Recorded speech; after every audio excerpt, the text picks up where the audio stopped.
We have books on sale in the back. He'll be there for a short moment.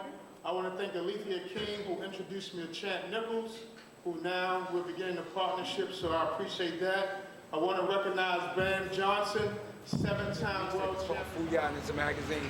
If we had a kid like struggling right now, not feeling, a sense of hope or opportunity to go forward, what would you say to him, knowing that there's so many kids look up to you and want to be like you?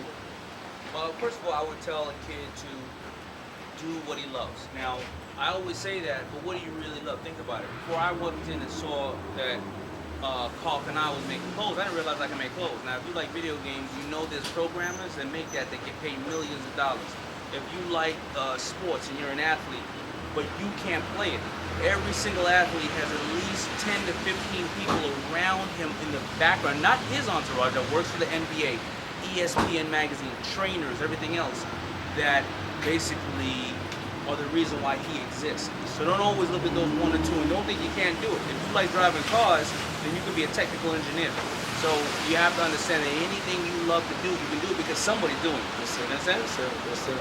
Any discipline, physical discipline that has to do with spirituality is very, very important. All people in the hoods especially, and not only hoods, all of our people, underserved communities, they see like they're eating the wrong food, they're treating their body poorly, not exercising, it's a real problem. And the beauty in what you're doing, when you think of martial arts, which is mind, body, and spirit, I think it's a great merge to empower our kids. Would you? I would say that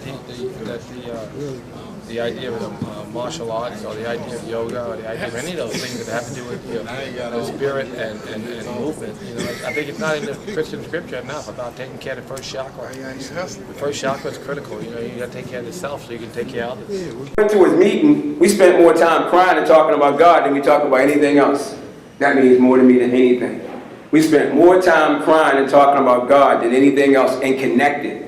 And he believed and he understood, without being a martial artist, talking about the warrior's mindset and all these things we can do together. And I'm thinking it ain't gonna pan out. And then one day we had a warrior's mindset at our school. Y'all remember this guy just walked in from nowhere?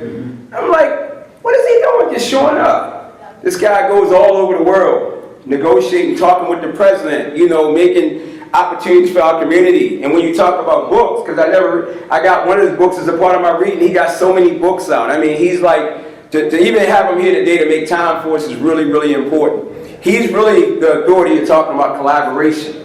And for us to come together and try to make this collaboration happen in our industry, if we're going to make Warriors Mindset work, we need somebody like him who's not a martial artist but a business person that understands how to build successful businesses. Now let's go back. Remember I told you about community engagement, and what was the community center that we said we were working with? Who remembers? In Baltimore, what's the name of it? UA House, right? Under Armour, right? So guess who got a program in Under Armour with Ray Lewis? Mr. Wallace. I'm like, oh my God. Yeah, they got the STEM, and I'm like, oh man, God making all this happen. So for him to come, we have now our keynote speaker, coming because he's trying to really help this grow and connect. We have Mr. Robert Wallace from Tanzania and Kenya. And you probably know the people that occupy that part of Africa are the Maasai people. I was blessed. They gave me a gift. People are known for a lot of things. But one of them that you may not be aware of that they're known for is they're warriors. They're herdsmen. They herd, but they're also warriors. And I saw something. And I've gone there a couple of times. We built an orphanage in Tanzania. We built hospitals and clinics and schools. But we built this orphanage in Tanzania, which is right in between Mount Meru and Mount Kilimanjaro, right? The two highest peaks in the continent of Africa, right? And so it's a very exciting time. But we spend time with the Maasai tribe while we're there. And I saw something.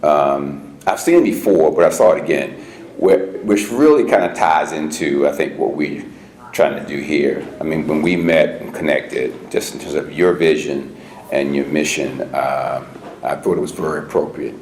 And what I saw, Maasai have been known to intimidate lions. And at first, I didn't believe it. I said, come Come on, how you gonna intimidate a pride of lions? Known hunters and killers in the animal world in Africa. But they took me out and they showed me. Wow. So we were out in what's called Ngorongoro Crater. If you ever go to Tanzania and you go on safari, you want to go on Ngorongoro Crater. It is a natural crater that's been there for thousands of years, and the animals in there have just been there for eons. Because they can't get out, because they're in a crater, right? Very steep walls, you have to drive down steep embankment to get there. So we're in the crater, and there's this pride of lions. And these guys, the Maasai, they see the lions, so we're gonna show you how this works. And what they did was, there were like five or six of them, right? So they have these red robes that they wear, right? And they have the spears, they have the club and the daggers, all the weapons. But in this case, what they do is they line up side by side, and they take their robe, their red robes, and they combine them such that the 5 or 7 warriors look like one big warrior. And they raise their hands and they walk towards the lion pride, the lion group there. And the lion does not know, in the eyes of the lion, this is this big, competitor or threat. And you see them, they kind of rush back and forth, kind of figure out, what is this thing? What is this thing, right? And they ultimately run away. I said, wow, I never thought that could happen, right? But it talks about the power of entities, in this case it was the Maasai, working together to achieve a common purpose that they could not achieve by themselves. I would wager that had there been one warrior out there trying to face down a pride of lions, he or she probably would not be around today to talk about it. But when they combined together and they shared their robes to make it look as if it was one monolithic body, then the lions got nervous and got confused, and so they ran away. And so what I have done, what I talk about is the importance of learning how to build alliances and partnerships in order to achieve whatever objective you have, whatever your purpose is, right? Now, how many of you here believe you have a purpose? I hope you all do, because I don't think God created you without a purpose, right? Same for me, purpose, right? Unfortunately, a lot of folks don't know what their purpose is, right? And that's okay. As long as you're living, you have the opportunity to figure out what it is and then get on track.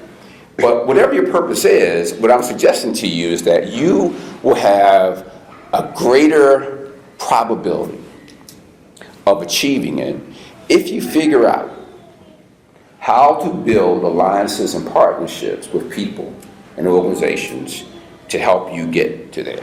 I can tell you, I've been in business now going on 30 years. I've started an IT business. We did some pretty big things in information technology. Started an energy company. We built the largest solar plant in Baltimore City. We're building the largest one in Howard County. We've done microgrid engineering, all these kind of, I'm an engineer, by the way. My degree is in mechanical engineering and applied mechanics from University of Pennsylvania. So I'm an engineer. I'm a boring gearhead, right? Technology is what I do. And then along the way, I've written all these books. I've written soon to be 8 books. I've written books on alliances and partnerships, on entrepreneurship, on leadership, all these things, right? So I've done all these things, but I would tell you that I have been unable to do, I could not have done any of this without having partners, without having people who were smarter than me, who had more money than I had, who had better access to decision makers than I had, who had more power than I had. That is as honest as I can be. Yeah, I get all the accolades and all that, but I tell you something. So they voted me into the Business Hall of Fame, which I still don't think I deserve, but they did. So but we went there, and I insisted that my wife come up with me, right? Been married now almost 40 years. 5 kids, 7 grandkids. As a matter of fact, I took my 2 grandkids with me to my trip on this trip to Africa. So now we have 3 generations of Wallaces in Africa, right? And so I insisted that she come up with me to receive the award. And they were, whoa, no, we just want you. No, if she doesn't come, I ain't coming. I ain't going up. So they agreed. She came up and she stood beside me. And I told them, I said, I've been blessed. I get all the, my name is what shows up in lights.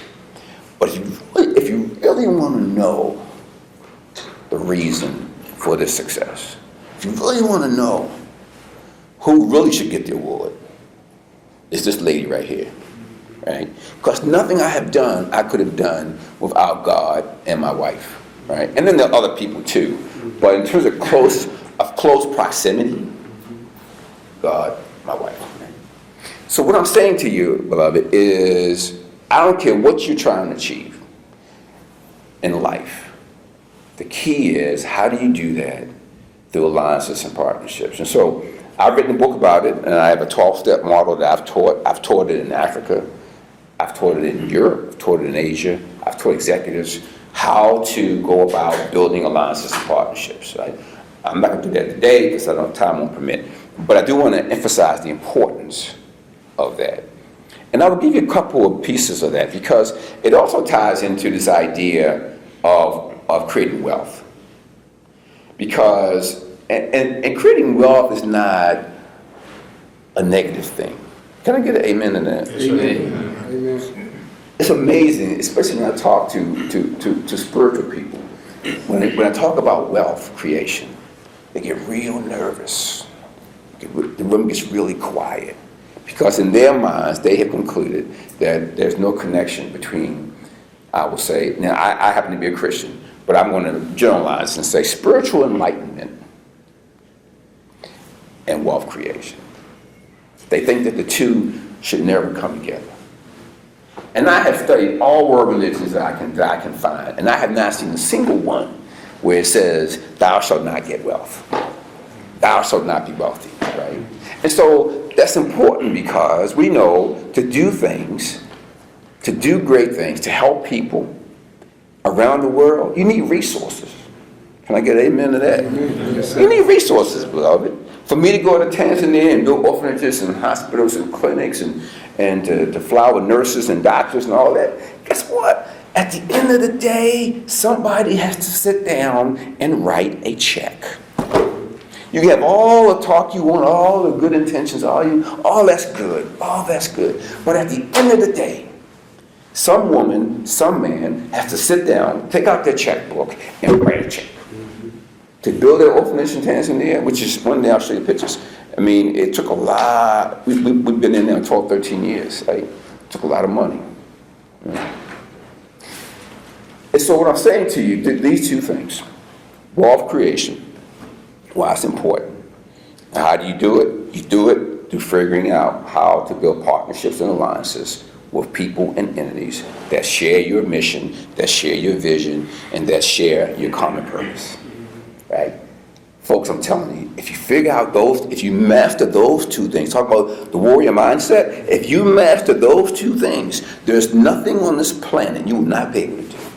I am a witness. Everything I've ever done, I've told my hands, everything I've ever done, they told me I couldn't do. We're both from Baltimore. I'm from the projects in Cherry Hill, South Baltimore. My mother was a recovering alcoholic, 8 boys, 2 or 3 kids to a bed, rats, roaches, y'all know the story, right? Everything I've ever done, they've always told me I couldn't do. When they told me I couldn't be an engineer, they said, you're not smart enough. They told me I couldn't get into an Ivy League university. You're not good enough. Told me I couldn't start a business. You've never done that before. Nobody in your family has been an entrepreneur. Told me I couldn't write a book. I couldn't be an author. Well, that doesn't fit your background. You're an engineer. Everything they told me I couldn't do, I've done by God's grace. You can go down the list. I was just with an event in Baltimore yesterday, Wednesday, with Warren Buffett. You know who he is, right? Okay. Michael Bloomberg, you know who he is. right? And Blankfein, Blankfein's president of Goldman Sachs Bank of Wall Street. 3 of the richest men in the world. And we sitting there talking about what I'm talking to you about. Now, I'm the little baby in the room, because these guys, I'm nowhere near where these guys are, right? But just being able to break bread with them and to talk to them, right, about why this is so important. And so if you look at the wealth in our society around the world, it is businesswomen and businessmen who are entrepreneurs. And so you and I have the same potential to be a Warren Buffett or Michael Bloomberg, right? Because there's something in you that God gave you. There's an idea, there's a solution to a problem, there is a different mindset that you've been given. That is your seed and my seed to do great things, to build wealth. But the purpose of the wealth is to do good, is the key to accelerate wealth creation.